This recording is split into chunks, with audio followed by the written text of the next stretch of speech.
Bonsoir à tous, bienvenue dans le Flash Info. L'UEMOA, Union économique et monétaire ouest-africaine, initie ici à Abidjan une formation à l'intention des inspecteurs des aviations civiles des pays de l'espace et en plus la Mauritanie. Il s'agit d'instruire les acteurs sur des techniques pour éviter les accidents et assurer les vols dans de bonnes conditions. Ce séminaire met aussi l'accent sur la supervision de la sécurité des aéronefs étrangers. Vous aurez d'autres précisions dans le 20h. Les clubs UNESCO sont suspendus de toute activité jusqu'à nouvel ordre. Information donnée aujourd'hui au cours de la conférence de presse animée par Cabran Assoumou. Il est le directeur de cabinet du ministre de l'Éducation nationale et de l'enseignement technique. Cette suspension fait suite au constat selon lequel plusieurs associations et clubs UNESCO foisonnent et fonctionnent dans l'informel. Cette décision a donc pour objectif d'assainir le secteur afin de permettre à ceux qui ont l'autorisation légale de mener leurs activités dans les normes. Le dernier vol retour des pèlerins ivoiriens, du moins celui du contingent étatique, est arrivé hier à Abidjan. À son bord, 423 pèlerins.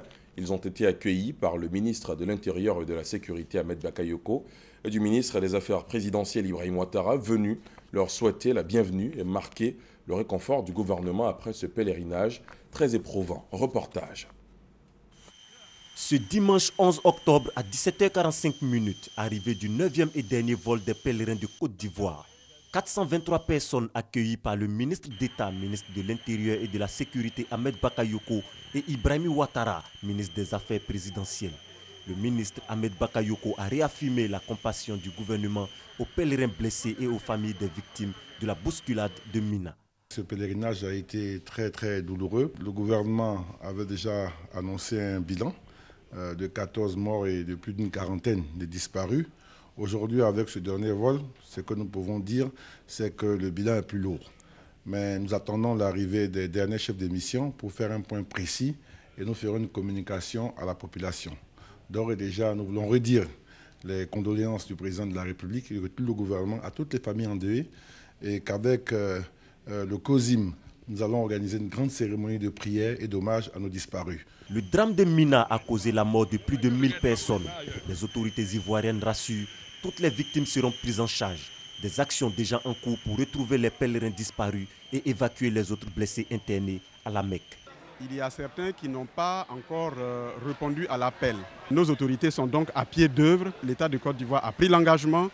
Les uns et les autres seront acheminés par vol régulier en Côte d'Ivoire. Il reste encore quelques blessés sur place là-bas. Et au fur et à mesure que ces blessés-là seront en mesure de prendre l'avion, nous serons informés. Nous allons informer leurs familles pour que ces personnes puissent regagner la Côte d'Ivoire. Cette année 2015, au total, 5200 personnes ont quitté la Côte d'Ivoire pour accomplir le Hajj, 5e pilier de l'islam. Et on l'a appris ce lundi, le bilan de la bousculade de la Mecque s'alourdit. Il serait à ce jour à 1608 morts. Autre sujet, la Commission électorale indépendante CEI a ouvert ce matin à Yamoussoukro un atelier pour instruire les préfets sur le processus électoral. La rencontre de 24 heures permettra aux participants d'apporter leur contribution afin d'assurer un bon déroulement et sans heurts de la présidentielle. En Guinée, on a passé l'étape du vote, on attend maintenant les résultats. La mobilisation a été massive hier dans les bureaux de vote pour la présidentielle. Les résultats ne devraient pas être annoncés avant demain. Et ce lundi, les 7 candidats opposés au président Alpha Condé ont tous annoncé qu'ils rejetteront les résultats. Angus Deaton s'est vu attribuer aujourd'hui le prix de la Banque de Suède en sciences économiques en mémoire d'Alfred Nobel. Les travaux de cet économiste américano-britannique né en Écosse portent sur l'inégalité des revenus et la consommation. Âgé de 69 ans, professeur à l'université de Princeton aux États-Unis, Angus Deaton a été primé pour son analyse de la consommation, de la pauvreté et du bien-être, précise le jury dans sa délibération. C'est la fin de ce Flash Info. Merci de l'avoir suivi. Prochain rendez-vous avec l'info à 20h. À tout à l'heure.